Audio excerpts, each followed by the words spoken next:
Everyone ready? Marthin, we spoke after your win last time out of PFL, and you were telling me how you felt like you didn't get much respect, maybe from the media, from the fans. Now heading to the final, do you feel like you're getting the attention and the respect that you deserve?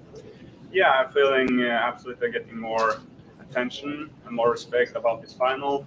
But of course, the most important thing is to get this victory, and after that, I guess, I will bring more attention here in US and especially in my country, Norway, because that win can actually mean MMA getting legal there.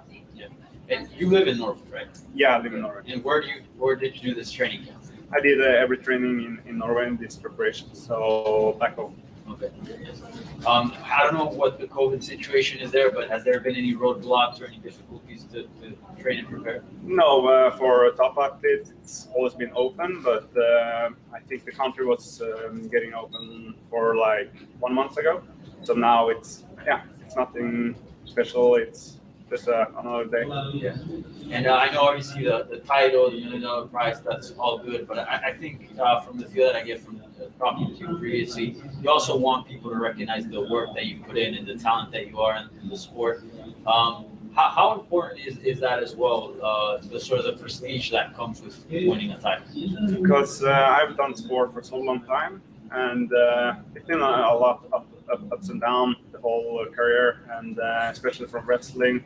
Like, I was placed at number 3 in the world and number 3 in Europe, and was very good there. And that's why people I'm coming to MMA and this final with just 10 professional fights, and thinking that it's not too much, but that maybe is lack of experience for this final. But to be honest, I feel more experienced than all of the other guys in the roster. So I think you will see that in the fight, that I'm very confident and will come in full calm. And like I say, I'm prepared for a far rounder with Carlos. And I've done my homework. And Antonio Carlos Jr. is obviously known for his great jiu-jitsu and submissions. But as you mentioned, you got that wrestling background as well. Are you willing and down to sort of test them in the grappling?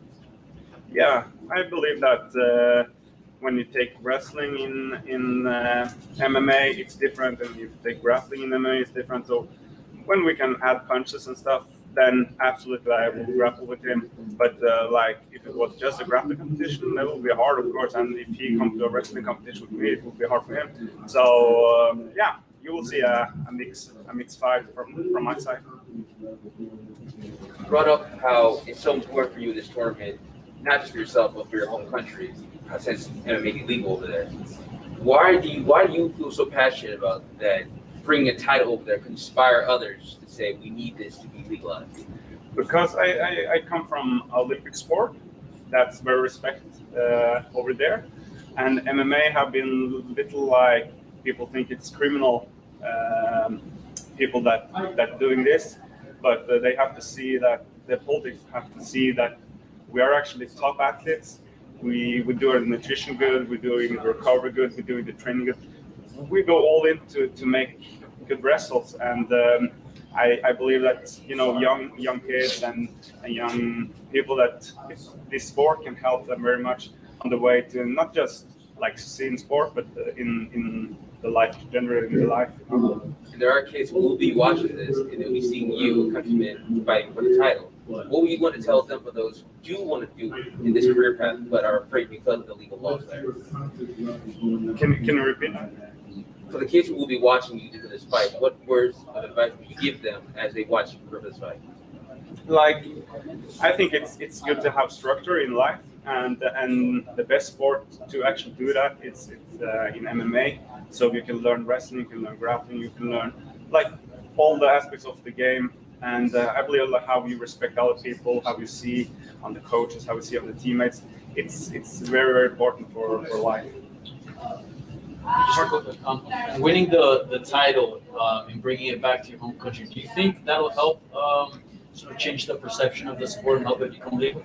Yeah, that will actually be the first step. It was like in boxing, Clarissa Shields' rival, Cecilia Brækhus.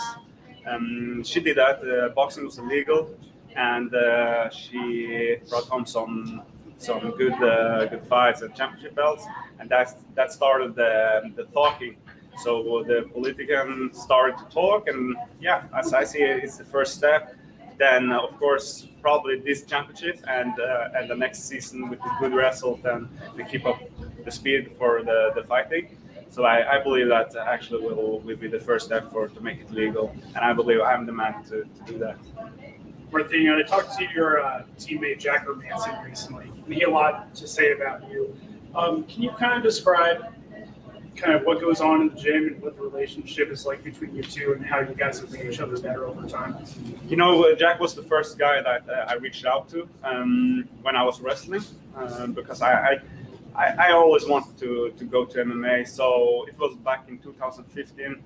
I just messaged him, and he talked to me and like invited me to the club. So he was actually the first guy that brought me to the gym from an academy, and to be able to spar and train and get advice from a guy like top 10 in the UFC.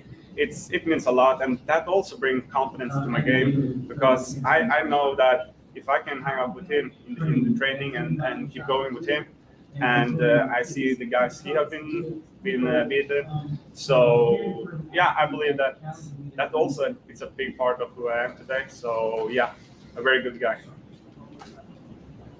Marthin, you expected the last fight to go 15 minutes, and it ended up being a lot shorter than expected. How do you expect this fight to go down? I believe that all my fights have been finished, win and lose. So I don't believe this fight will go to the distance.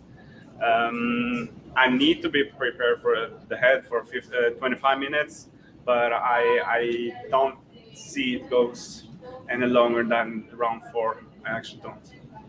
Thank you and good luck. Thank you. Thank you very much, everybody. Appreciate it. Thank you.